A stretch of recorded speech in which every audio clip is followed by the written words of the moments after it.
The reason why we're not creating change is because you're not being who you know you really want to be, who you truly want to be. And that's hard.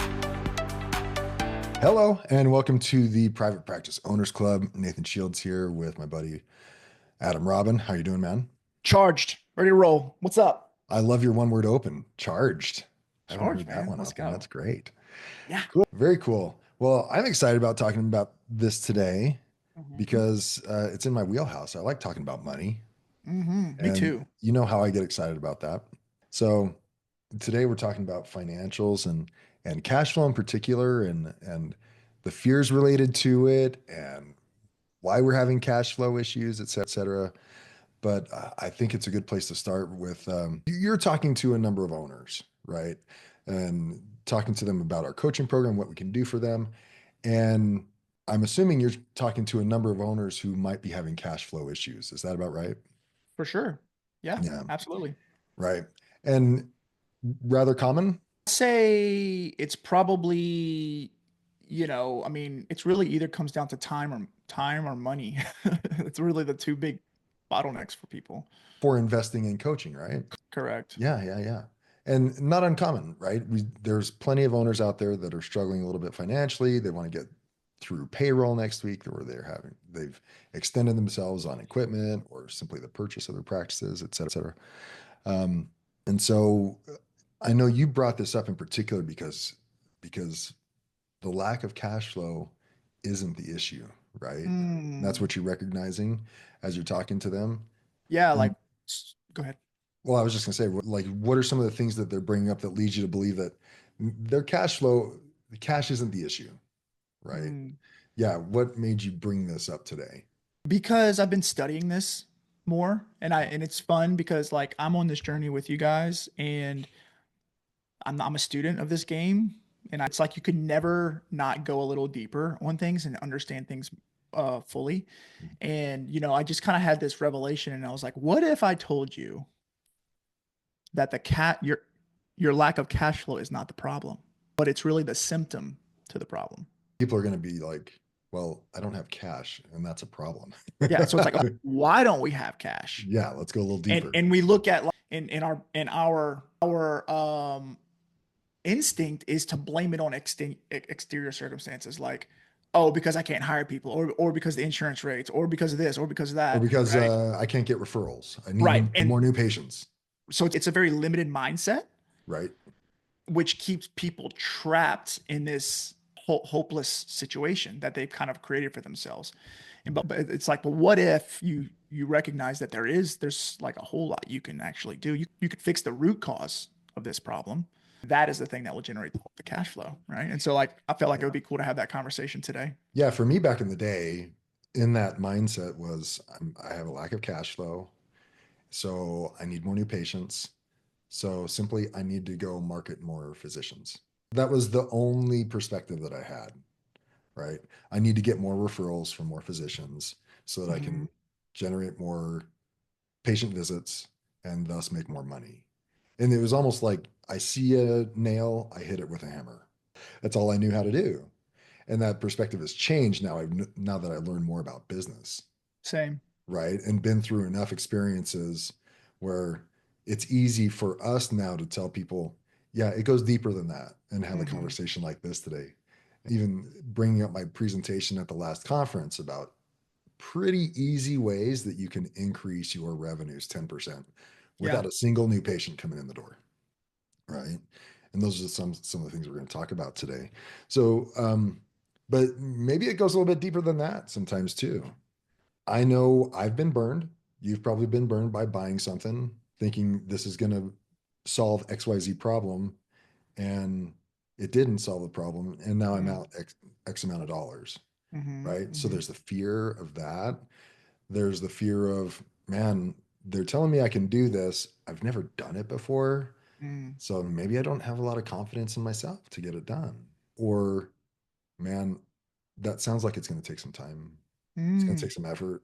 And time is one thing that I don't have when I'm seeing 40 to 50 hours of patient care each week and trying to run my practice on top of that. Right. It can go deeper. I think those are some of the things that we want to talk about today. I think, yeah, for sure. It really is, change is hard. That's what it really comes down to. Change is hard. And it's not the change. The hard thing isn't necessarily changing what you're doing. Again, that's the outcome. But the hard thing to change is the identity that you have, right? It's like, hey, it's not hard to drive to the gym and go to the gym, but it's hard to become the person who prioritizes their health and fitness, right? So it's like this internal, which will require me to sacrifice something so that I can prioritize the new thing. So it's this shift in identity that's hard. That's really hard.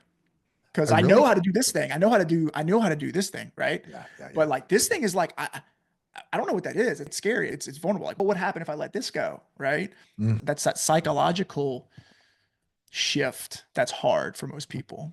Well, we're talking about deeper stuff because the lack of cash flow is, like you said before we push record, it is a symptom Mm, of the problem. And to what you're talking about, there's many of us, and this is how I was, frankly, back in the day, was I wanted to own my clinic, but I didn't want to take ownership of the clinic. wow, that's great. That's great. I didn't I didn't want to look at myself as the reason why I lacked Mm, cash flow. I didn't want to look at myself as the reason that people that I lost people by attrition, right?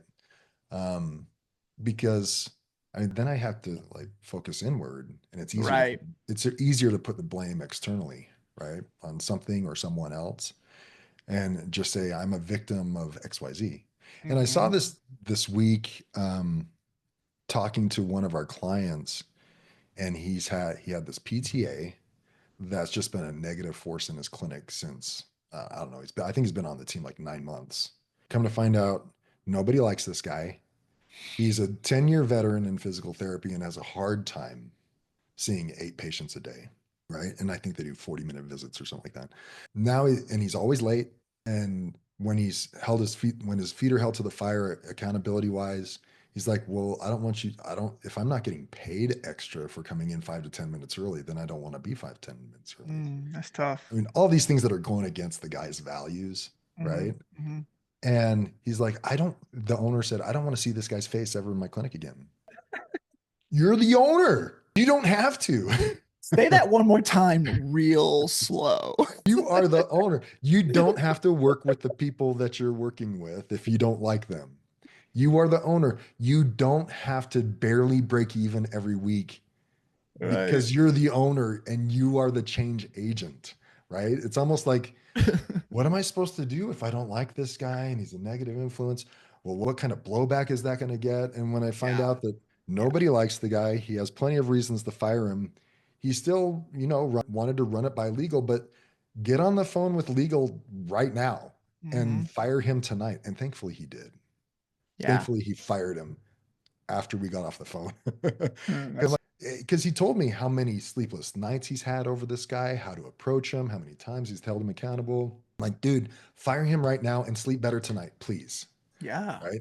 But it goes back to, some of us want to be owners without taking on the identity, like you're talking about. We want to see change come about. We want to see insurance companies pay us more, right? We want our employees to provide or produce more, do better, be better, without changing ourselves. Mm, And once you become that change agent and take on the identity of a true owner, I am responsible for everything that's happening running in this clinic, everything. That's right. everything. And if something goes wrong, it's up to me to recognize what the issue was, right? Hmm. Or empower my team to recognize what the issue is, right? There's different ways where you can exert ownership, and it doesn't have to be you on top of the problem. You can empower other people to do that, but that starts with you empowering them, right? And so, to your point, you got to change who you see yourself as in Right. order to really take changes and make massive changes in your clinic. And as it goes to today, if you want to make more money, that requires you to take ownership of all the things that generate money in your Of the money clinic, stuff. right? Right. Right. Yeah. Yeah, I've had Eric Miller on plenty of times from Econologics, and I shared this with our group call. with with our coaching clients I think it was this last week.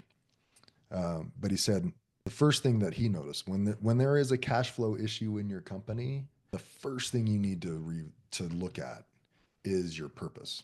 Man, that's so good. Is I mean, like maybe you would think he's the financial advisor. He's going to say, know your numbers, talk to your billing company. What are kind of over the counter transactions that are happening at the front desk? What is their over the counter collections rate? Da, da, da, da. He's like, no, no, no, no. We got to go back to purpose. Are we really truly living our purpose in the way that we do things? And get clear on that. What is our purpose? What is our reason for being here? And is everyone on the team bought into that? Right? Have some discussions, vet it out, talk about it, make sure we're all on the same page. And if we have that fundamental foundation off of which to work from, now we can move forward and institute changes appropriately, right? Yeah, he sounds like a smart guy. Eric knows some things. It's so true, man. It gives me kind of chills thinking about it. And it just affirms so many things that so many experiences that I've had in my practice, in my business, in my life as a leader. Every time I choose to take ownership of the thing, it improves. Every time, right?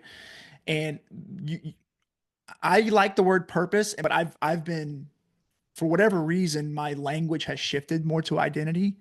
Okay. Just like, who do you want to be? Or Yeah. like, which is a similar concept. Sure. Maybe there's Yeah, I some like the subtle question. differences, Yeah. right? But really, it's the reason why we're not creating change is because you're not being who you know who you truly want to be. And that's hard, right? It's like if you ask anybody, so like everybody that's listening, I want you to stop and I want you to envision yourself 5 years from now, and you are this elevated version of yourself. You're a more powerful leader. You've solved bigger problems for people. You've created the practice of your dreams. And now that person is going to come down and he's going to give you advice on how to make more money. What is he going to tell you, or she going to tell you? What are you waiting on? So, like, who do you want to be? Like, is that the identity that you want to be, or do you want to continue to keep the identity that you have today? And who's the only person in the world who can make that decision? So, what do you want to do? Right? It doesn't get any simpler than that, people. You know what I mean? Like, we've got to stop the victim and the blaming and the looking and the like, hey, it's on you, man. It's on you. You can create change. All you have to do is decide that that's what you want to be. I've got a friend, Billy, who really exemplifies what you're talking about when you're talking about envision where you want to be. Mm-hmm. And from what after going through that exercise, what I'm hearing you say is don't wait to become that kind of owner until you get there. You need to become that kind of owner now Today. in order to get there. I heard this from someone else. Like, if you want $1 million practice, you don't start acting like $1 million practice owner when you hit $1 million, right? Mm-hmm. When you're making $200,000 and $300,000 a year, you make decisions as if you were $1 million practice owner, and you act like $1 million practice owner at that stage, which will accelerate and get you to $1 million, right? And so I bring up Billy because he said this before. I said, man, you're making some really good decisions that really impress me, because you're not where you want to be, but in his language is such that I need to do this in order to get to where I want to go.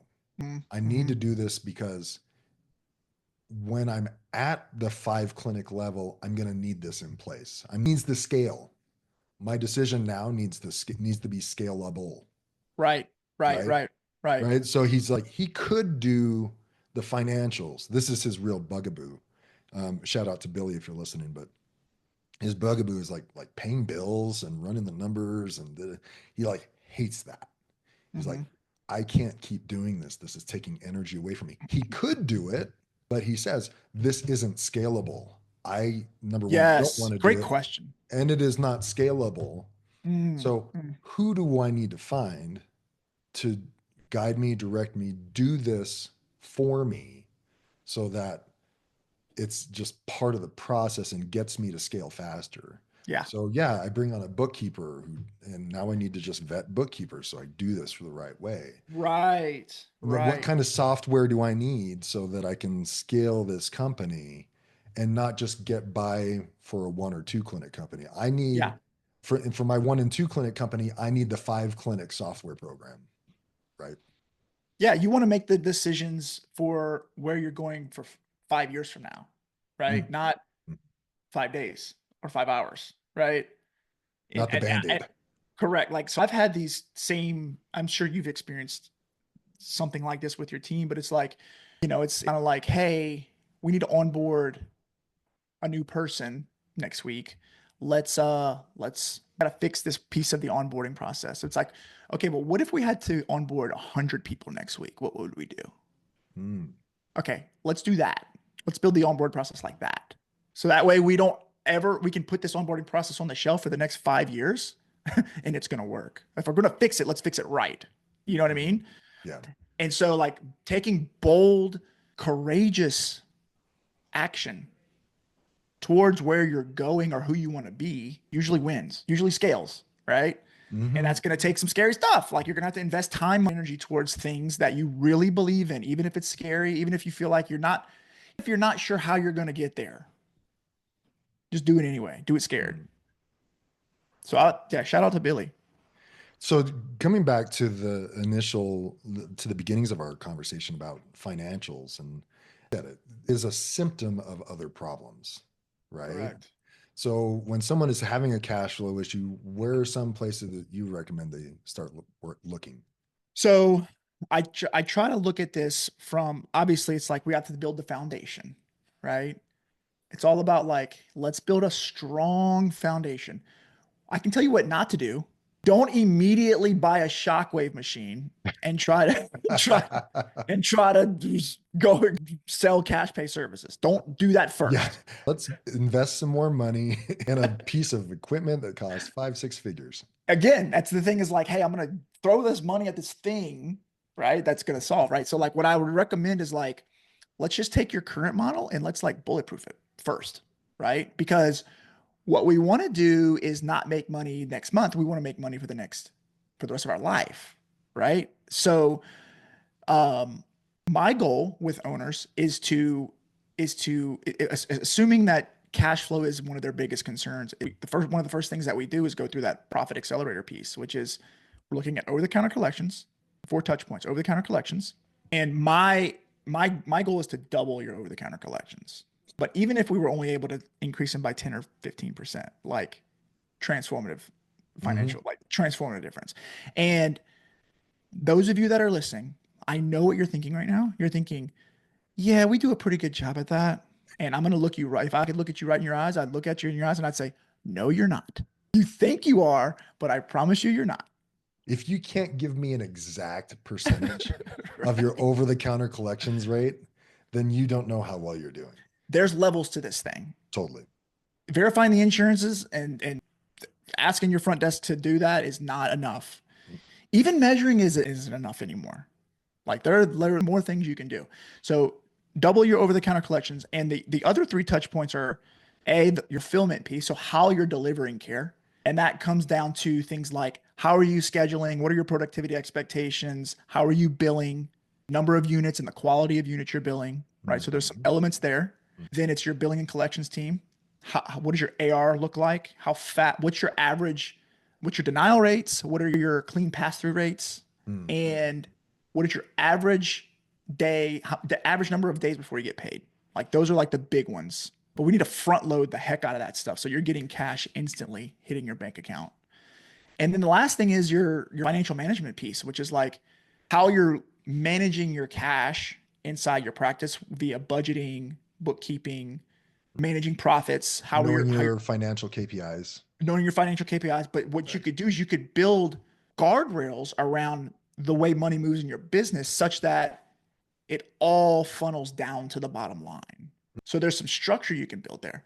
And if you just make like 2 to 5% dents in each of those buckets, you will transform the financial health of your practice. Transform. Now, are you going to get rich? Probably not. But are you going to be predictably profitable and have a scalable model? Absolutely. Right. So that's where I start. I started like, let's build the foundation first. I think that that's key. And Mhm. you can see how the symptom is that you're not doing those things. I'm sorry, the cause is you're not doing those things. You don't have the scalable financial systems in place such that generates the cash flow, right? So you fix those symptoms, that either the systems aren't there or they're not being executed on, No, period. they're not efficient. Right. Yeah. Right. And so if you Mhm. fix those things, you will create a model that's profitable. Right. Like if you're going to generate more cash, you need to do more and better cash producing things in terms Yeah. of systems, right? Yeah. Like as I mentioned Eric Miller in his presentation on when there's a cash flow crunch. And I did the podcast with him like 4 years ago, probably maybe 3, 4, 5 years ago. So you can look at it. Go to our website, ppoclub.com. There's a podcast tab and it gives you an opportunity to search for by keywords for previous episodes. And you could put in cash flow, and I'm sure his would pop up pretty quickly. But you got to track your money lines. Like, where's the money going? And Yeah. are you Where's it at? tracking it? I mean, this is your the bloodlines of your clinic. This is how you survive. And you need to have a touch point on where the money's flowing and how it's flowing and where it's getting constricted, where it's getting taken out, where it's being minimized, right? And that's what you're talking about here, right? When we're talking about the money comes in chronologically, it comes in through the front desk first before it Right. goes anywhere else. And are you collecting all of the co-insurances, co-pays, and deductibles at the time of service? Like if I were to go back to my clinic now, no way would I let deductibles just linger out there You until can't. they come through the insurance company. You can't do it. You can't do that, I mean, man. you can do whatever you want, but like, yeah, good luck. Yeah, I saw a statistic by McKinsey, which is a super powerful accounting firm, that said that um, money that is not collected at the date of service, usually you lose about 50 to 60% of each dollar if it's not collected up front, right? And so if you get really hardcore and improve that over the counter system with the front desk, like you said, that's a pretty easy 10 to 15% increase in your revenues, right? Because you're no longer taking the risk of it not getting paid, frankly, but you also don't have to waste the biller's time to send out the bills and you name it, run.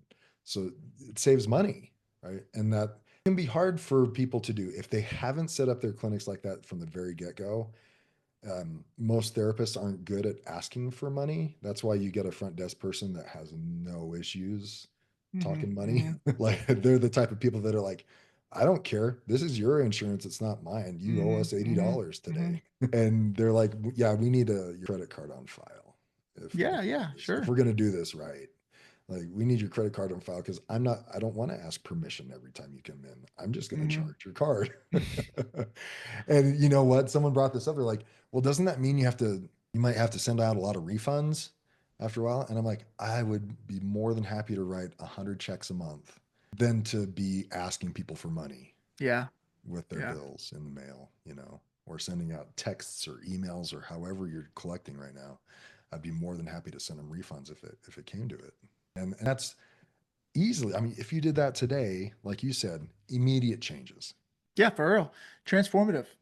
The other thing that people get bogged down with is they don't understand their metrics. So they're honestly, their providers are just right? They big one as well. And that's think there is some leadership gap that causes that. Maybe like they're usually the most productive person in the clinic, right? The owner, Owner, right? yeah, They're very exactly. productive. They're the biggest revenue generator, Yep. right? And so like they can't escape the clinic because if they do, they'll run out of money. So how do we get our team? How do we empower our team to be as productive as we are? That's usually a leadership skill. It's either like a training issue True. Yeah. or a leadership issue, which is around like I don't know how to hold that standard, or I don't know how to help the team see why this is in the benefit of everyone and not just the company. Well, you had to go through this yourself, Yeah, for sure. more recently than I have. And And yeah, I think there's two parts to it. Like they lack the clarity on what that training looks like to get everyone else to do to be more productive. Hmm. For you and me, it's almost natural. Like I don't know what my secret sauce is, but I can see a ton of patients and I can bill for them appropriately. And yeah, thus I am the greatest revenue generator in my clinic. And now you, my coach, are telling me I need to step out of patient care. Yeah. Tell me how that makes sense. Tell me how Yeah. that makes financial sense. So you go having gone through it, what was your experience? It was scary. Um, I think for me, it was what I avoided that. I never avoided it, but it was scary for me because I had honestly, like I had limiting beliefs around money. Like Oh, I didn't want my team to think that I was all about the money. I didn't because I was scared of how they might judge me totally. or how they might think of me. So I would kind of like speak ambiguously around that topic and kind of be like passive aggressive around it, sort of. And I ended up sounding like a jerk when I didn't mean to. And it was because I didn't know how to step into that place boldly and unapologetically Mm, because I didn't truly even believe it myself. You know what I mean? It yeah. was really more of a me thing that held me back. But through doing that and through challenging your own limiting beliefs, you realize a new truth through the hard thing. And now I can be like, "Hey Nathan, welcome to the team. We need you to build this many units. If there are any problems, like I can just be very bold around that." Hmm. And then, by the way, like this is why it's important and like this is how we do it here. Do you want to do this? Well, you don't even have to. Like you can go work somewhere else if you need to, but like this is how we do it here. Yeah. We'd love to have you. What do you say? And when you can get really clear and explicit and have that belief about it, then you can communicate it clearly and people are like, "Oh yeah, this makes sense." You know, that's what really helped me when I had a coach to get through some of these sticking points for me, and this is me, like I wanted to talk about those things, but for the same reason you had a fear is like, how are they going to judge me? I'm going to be all about the numbers, all about the money. But when my coaches were able to guide me on proper scripts, Yeah, like, you know what I mean? So maybe the conversation isn't about the metrics. Maybe the conversation is more about fulfilling our purpose. Yeah, how do these metrics match up with our values? correct. Or how does this metric, how does improving the financial status of our organization improve the opportunities for the provider? And the Like profession. and the profession, like bring it back to them.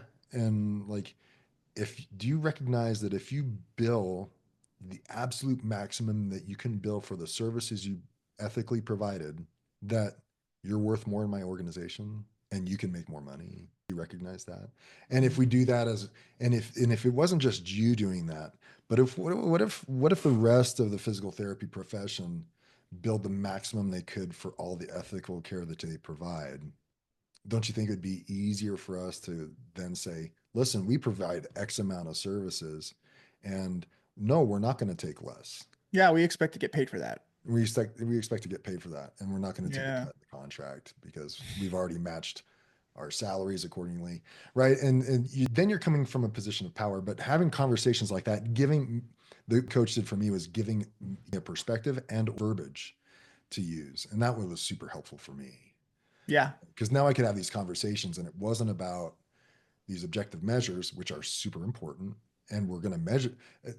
Like to me, that the point became these metrics are representative now of how well we have lived out our values, how Correct. well we are living up to our purpose, and how well we are providing care, right?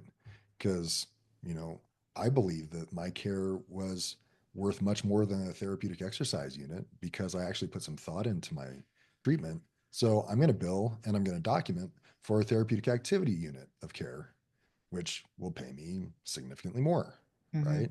And Mm-hmm. if I do that 3 times over, if in the same visit, then now my care is worth $13 more in that visit. And you spread that out, multiply that, now my care is worth significantly more, and I'm worth more as an individual because I can do that and I can document it and I can provide great care and get results. Yeah. Right. And that, like you said, they have to step into leadership, which means they have to go into areas that they are unsure of, especially when it comes to billing. Like, you need to know the codes, Mhm. and need to know the difference between billing guidelines and Medicare billing guidelines. And if you don't know what they are, that's your job as the owner Mm. to go figure it out. And there's a ton of resources out there. 𝗀𝘆𝗵, BCMS, WebPT has blogs on it. I mean, you can find you can Chat find the GPT. training. I mean, It's all over find the the place. stuff. That's what your job is as the leader. And as you do that, guess what? You make more money. You make way more money. Because if all your team's billing Medicare billing guidelines, I'll tell you what, you're making a lot less money than you could. And if all of your providers are billing 3 TheraXs and 1 manual therapy each visit, guess what? You're making a lot less money than you could, right? Mhm. And so getting training on that is imperative. I tell my team all the time, it's not what you're doing, it's who you're being. You know, Catherine, shout out Catherine. She's awesome. She's freaking awesome. We're building out rebuilding our leadership development program. We've got some evolving leaders in the company, and I'm kind of letting her run with it. But she's like, "Oh my, how are we gonna do this? And how are we gonna do that? And how are we gonna structure this on the first call?" And sometimes I have to remind her, it's like, "Hey, it's not about what we do; it's about who we decide to be when we get there. Remember?" And coming back to the purpose and the values, right? It's like, why don't we just go all in on that, and then let's see what happens, Yeah. you know? And maybe learn along the way. Yeah, and learn along the way. And so, yeah, it sounds, because you mentioned the purpose and values. It's like, hey, owner who's kind of timid and scared to approach your team, I'm wondering if you haven't fully bought into your purpose and values yet, Or right? your Or maybe or maybe you have a little, but there's more potential for you to really commit to them. Mm. And I'm wondering if that gap in commitment might be the thing that inspires your team to actually commit with you, right? And so it's like you have to really get a stronger identity so that you can invite others to join you. And that's what the leadership is, you know? And Yeah. it's like once you do that, and you can start, that's what a culture is, right? You start shaping up your culture, and then your team starts to believe, and they will perform. Right. Yeah. You mentioned in our coaching program, we have the profit accelerator that goes through these 4 stages, right? For sure. And it's a lot of that. Like, there is a lot of knowingness that needs to take place, right? But it starts with saying, this is who I am. I'm an owner. And what do owners do? Like, what are the, think about the owners around you. Think about the world renowned owners. What are they doing? Mm. Right? If you're thinking about Elon Musk, of course, or Jeff Bezos, or Bill Gates, no matter what you think of all the politics that's going around, man, they Shark are Tank guy. guys. Yeah. Like, do you think some of them have therapists, coaches, advisors, mentors? Yeah. Yeah, they do. Michael Jordan Mhm. had a coach throughout his career, right? And because when you're in it, you really can't see everything that's going on around you. But these coaches also give them guidance, direction. They give them kudos, a pat on the back when they needed it. They're also a sounding board, right? I remember a Tim Ferriss episode uh, that was interviewing a coach, and he coached Steve Jobs. I want to say Steve Jobs and Bill Gates at the same time. Oh, that'd be cool.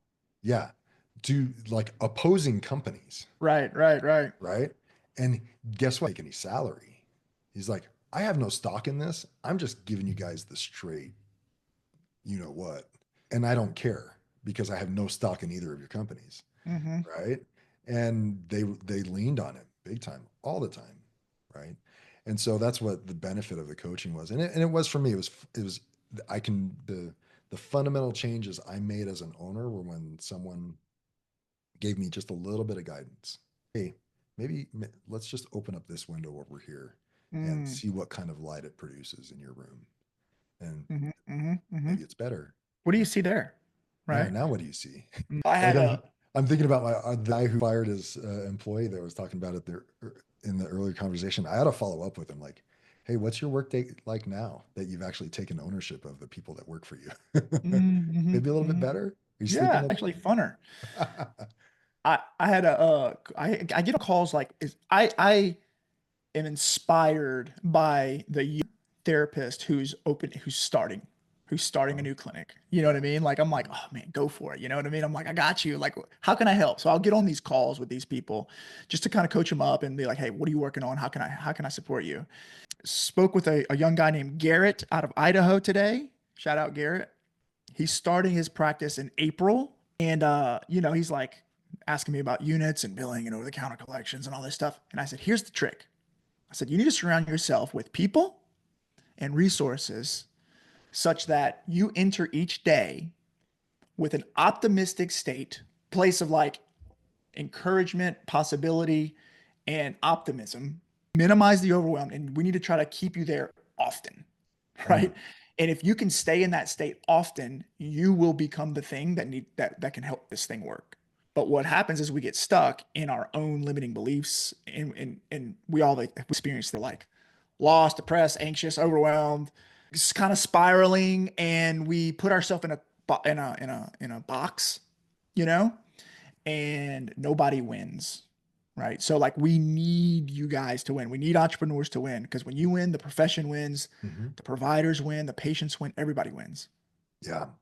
Yeah. There's a lot of there when you can step out box and have the opportunity to like see things for what they really are and not Mm. be emotionally caught up in it. Yes. Yeah. Clarity, right? Usually it's like, like the Clarity. emotion just is gone Or yeah. and And you see it ideas come to clearly. light. And You I'm see like, it as it is. I can be a little bit more creative. Right, I right, can right, think right. from my creative brain instead of the reactionary side of my brain, right? Because I mean, the emotions and the money go so closely together. For sure. For When there's sure. a crunch, that's emotional. Like for Yeah, for most sure. people. I mean, Yeah, I tie a lot of my self-worth, right? Image of my self-image to the money I'm making. Maybe that's a very male thing to do because we are providers at heart. But when that's a big blow when like it's almost all you can think about, and yeah. so to be able to step out of that, Mm. even though you're in the situation, to be able to step outside of it is where others come into play. The positive people like you're talking about, when you can have interactions with them, whether it's a fellow team member, mentor, coach, etc., and they can help you step out of that for a second and say, well, what are some other possibilities? Solution-based thinking. That's what Yeah, I like. We want to stay in solution-based thinking. yeah, exactly. I had a coach once, and I'll never forget what she said. She's like, so you're saying a lot of your self-worth is dependent upon your production. And I'm like, yeah, kind of. It's kind of where I live. And she's like, so are you telling me that if you were on a ventilator and not productive, that your wife and your children would love you less? No, they'd still. She's like, so you're telling yourself a lie? I mean, without going through the words, I'm telling Right, myself right, a lie right. because I'm willing to myself go into that emotional state, right? Hmm. I'll never You've forget attached that. you've attached to that thing, and now Yeah, it's like, how do I let go of it? yeah, and it's that was go. I still have to Yeah, think through that process, man. 100%. And It how does. do you feel like that mindset impacted you in your decision making, right? Along the Hmm. way, like with money and hard conversations and leadership and marketing and growth, Yeah. like that monster in front of you, like if you can't get around that, like you can see how that would impair everybody. Yeah, exactly. And it affects everybody else. If my emotions are running hot, yeah, it's going to affect my wife, my kids, my fellow employees, right? My team members, my leadership team. So trying to stay out of that, like you said, the more you can be in that rather more optimistic, creative state, the better for you and everybody. For sure, man. Yeah, good stuff. Anything else you want to share on the topic, man? I think we covered a lot. I mean, and what's interesting is we didn't really talk about a lot of the, I mean, I gave some steps on how to improve cash flow. Yeah. I mean, you could go down, like search the podcast. There's all kinds of stuff. Obviously, you want to improve your billing and collections. You want to improve your accounting. Like we that horse to death. Like we've talked about that until we're blue in the face. But I think the main point I hope people got is that those the lack of cash flow is really just the symptom of the bigger problem. And this bigger problem is really tied to the identity or the purpose and values that you're choosing to hold on to or you're choosing Mhm. to live out, Yeah. or the lack of systems or the Mhm. execution of those systems within your organization. Yeah, it can go back to identity, it can go back to Yeah, knowing yeah, enough. It can yeah. go to lack of clarity It's a lack of or you. commitment. It's a lack of you, lack of the owner. It's a lack of you, right? Because the way I've started to frame this up is like the business becomes so complex. It's like we work really hard and we build up this complexity around us, this chaos around us, and the business just consumes us such that we have nothing left to give to our team, our patients, our family, the things that we Mhm. value. And we're definitely not giving enough to ourselves, right? So we're not learning, we're not growing, we're not acquiring new skills, we're not elevating our leadership, we're not having the hard conversations in a productive way, we're not building the onboarding, right? Like, and that is the thing that is keeping you stuck. Right. And so once we can clear your plate and give the hero of this journey, which is you, once we give you the tools and resources you need, you will transform your life. Yeah, I shared with you, just to wrap it up, I shared with you the testimonial that we got from Christy. Pretty cool. Man, that just made my day. She Yeah. sent Yeah. a text over to me. It was out of the blue. It was unsolicited. Really? And she said, "Hey, by the way, looking at last year's financials, increased my revenues by over 20% year over year, and my profit margin is well over 17% this year, highest ever. Wow. Right? And I'm shooting to get to 20% in the next couple of years. And I chalk it up to you guys." I was like, what? That is amazing. That was so cool because when I first met her, like I think that was 2.5 years ago, maybe three. Not much cash, right? Mm-hmm. Was kind of frustrated with her team and the production of the team, overrun by HR issues, didn't have time for herself. Young mother who had a young baby at the time. I want to say she had a baby that was less than a year, Mm. maybe somewhere in the 0 to 2 year age range, and didn't have a lot of time for the baby, and like didn't know what to do. COVID was a huge hit, and to see her transformation now, like she has time for herself. She Mm. still wants the treat, so she treats maybe 12 visits a week, Yeah. but she's in control of that. She's Right. It's That's her where, decision that she right. wants to be Right. 12 visits a I'm doing week. this for fun. Yes. Yeah. And she could step out of at any time. Mm-hmm. And she has Mm-hmm. a team that's productive and she has leadership in place. So thankfully she was willing to share the testimonial. And it was awesome to see because she transformed her life. I would invite the audience, last thing I'll say is I'd invite you to, as you hear Christy's story, like imagine the type of impact something like that would have on your family or on the people and the thing you know that you care most about. It could be transformative for you. So I would invite you guys to kind of think about that because you're worth it and people are counting on you. That's right. If people, where are you nowadays? If people get in touch with you, how do they find you, man? Been spending a lot of time on social media. So obviously I'm on LinkedIn, I'm on Facebook, Dr. Adam Robin. I'm on Instagram now. Mm-hmm. I'm actually creating a little Instagram following. Cool. That's been fun. So you guys can check me out. I have a YouTube channel. We have PPO Club YouTube channel. So yeah, you can check me out there. Always shoot me a DM if I can support you. If you ever want to talk shop, you can email me, adam@ppoclub.com. Right. Join the Facebook group, Yeah. Private Practice Owners Club Facebook group. We're doing every Thursday. I have a ton of free things to give you guys. So yeah, anything I can do to support you, let me Plenty of know. resources. Cool, man. Yeah. All right. Thanks for sharing today, man. Yes, sir. All right. Talk to you later. Later, brother.